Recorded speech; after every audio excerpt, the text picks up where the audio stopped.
नमस्कार, आदाब, सत श्री अकाल। मैं शोएब सलमानी, मेरे साथ आप देख रहे हैं एनवीटीवी भारत न्यूज़ चैनल। भारत सरकार ने अपना बजट पेश कर दिया है। इसी चर्चा में हमारे साथ मौजूद हैं व्यापारी सुरक्षा फोरम के राष्ट्रीय संयोजक अशोक कुमार गोयल। उनसे जानते हैं, उनके नज़रिए से जानेंगे इस बजट के बारे में क्या कहना चाहेंगे वो। देखिए, बजट नए विकसित भारत का, स्वाभिमानी भारत का, सशक्त भारत का एक खाका खींचता है। कैसे गांव के लिए, गरीब के लिए, किसान के लिए, पिछड़े के लिए, दलित के लिए, युवा के लिए, मातृशक्ति के लिए, समाज के सभी वर्गों के लिए, रक्षा के लिए हर तरीके की चिंता हुई है। और ये बजट एक संतुलित बजट है जो आत्मनिर्भर भारत का एक ऐसा बजट जो मील का पत्थर साबित होगा, ऐसा बजट है।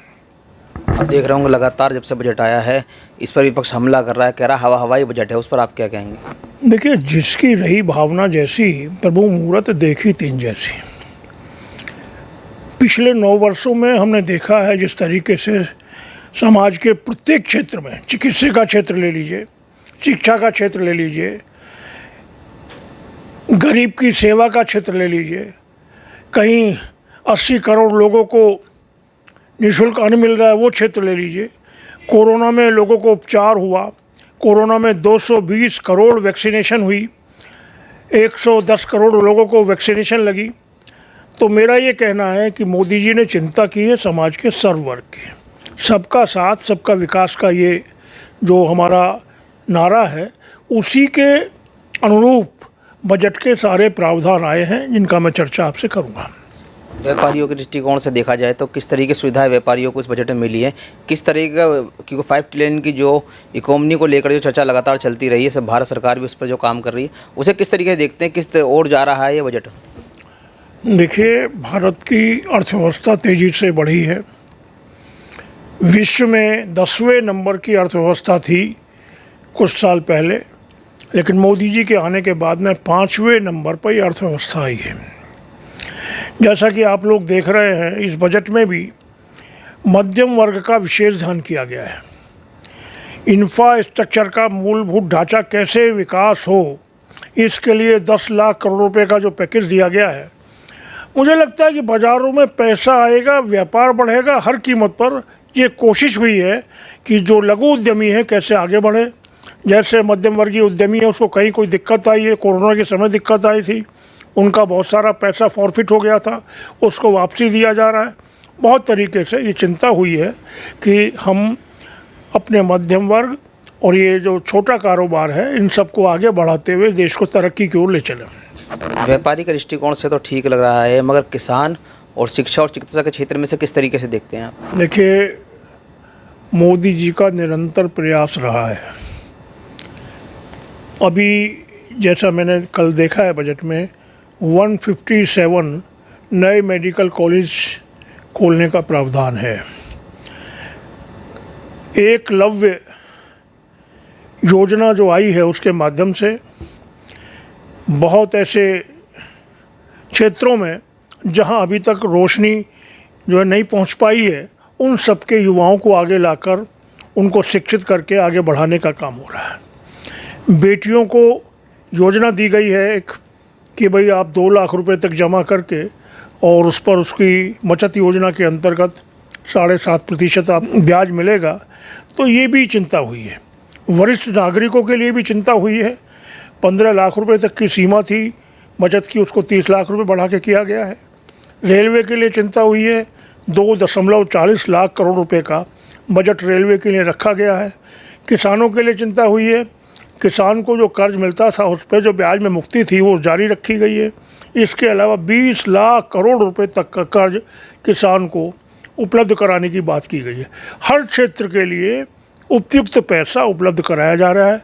आदिवासी क्षेत्र में हमारे भाई आदिवासी कैसे बढ़े आगे, कैसे स्किल इंडिया के माध्यम से हमारे युवाओं को एक अपना स्वयं अपना रोजगार करने के लिए किस तरीके से शिक्षित किया जाए, इसकी चिंता हो रही है।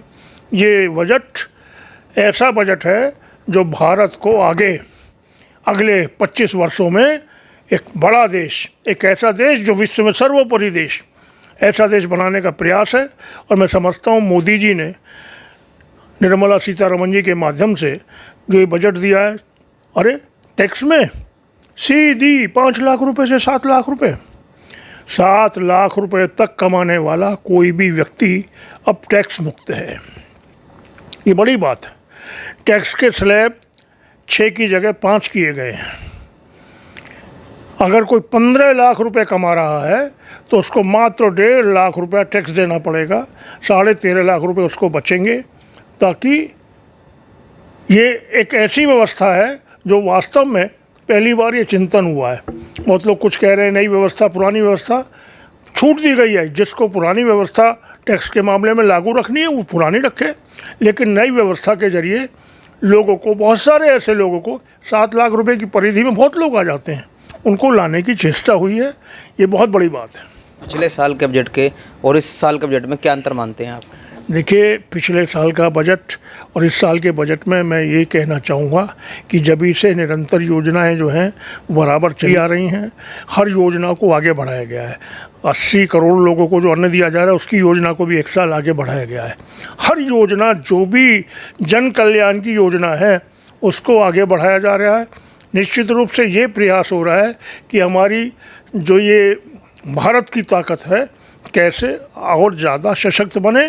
भारत के लोग, अभी हम देखते हैं दुनिया में क्या हाल है, लंका में पड़ोसी देश है हमारे क्या हुआ, पाकिस्तान के अंदर कैसी जो है बदअमनी फैली हुई है। और आज भारत अपने आप में स्वाभिमानी, सशक्त, आत्मनिर्भर भारत के रूप में दुनिया के नक्शे पर चमक रहा है। और इतना ही नहीं, हम दुनिया के मददगार के रूप में सामने आए हैं। हमने बहुत देशों को वैक्सीन भेजी है। कहीं भी कोई बात है, हम शांति और सद्भाव का संदेश दे रहे हैं। ये मोदी जी की खासियत है।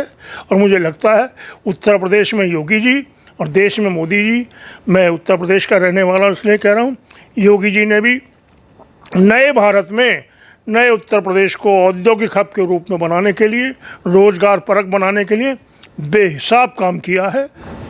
ये थे हमारे साथ बजट को लेकर चर्चा में अशोक कुमार गोयल, जिनका साफ तौर में कहना है एक विकसित भारत और नया भारत बनेगा। इस बजट को लेकर उन्होंने यही चर्चा की।